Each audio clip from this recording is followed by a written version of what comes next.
பிரபலமாக கிடைக்கிறது. தென்னை மரம் ஏறுதல், வயல் வேலைகளுக்கும் ஆள் கிடைப்பதில்லை.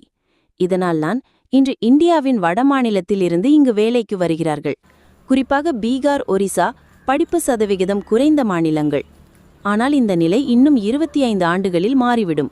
குறிப்பாக வடமாநில தொழிலாளர்கள் அவர்களின் குழந்தைகள் நல்ல பள்ளிகள், கல்லூரிகளிலும் படிக்கத் தொடங்கிவிட்டார்கள். இது வரவேற்கப்பட வேண்டிய விஷயம். இன்னும் சில ஆண்டுகளில் அவர்களும் பெரிய தொழிலதிபர்களாகவும் கல்வியாளர்களாகவும் தென்னிந்தியாவில் கொடிக்கட்டி பறப்பார்கள். இதுதான் உலக நியதி, காலத்தின் மாற்றம். அனைவரும் கல்வி கற்பது இந்தியாவின் வளர்ச்சிக்கு நல்லது, நமது சமுதாயத்திற்கு நல்லது. இதில் படித்தவன் படிக்காதவன் என்று ஏற்றத்தாழ்வு வேண்டாம். படிக்காமல் பணம் சம்பாதித்து கோடீஸ்வரன் ஆனவனும் இளம் வயதில் படிக்காமல் விட்டுவிட்டோமே என்று ஏங்குகிறான். அனைவரும் கல்வியோடு காலங்களை தள்ளி போடாமல் கிடைக்கும் வேலையை செய்ய முன்வர வேண்டும்.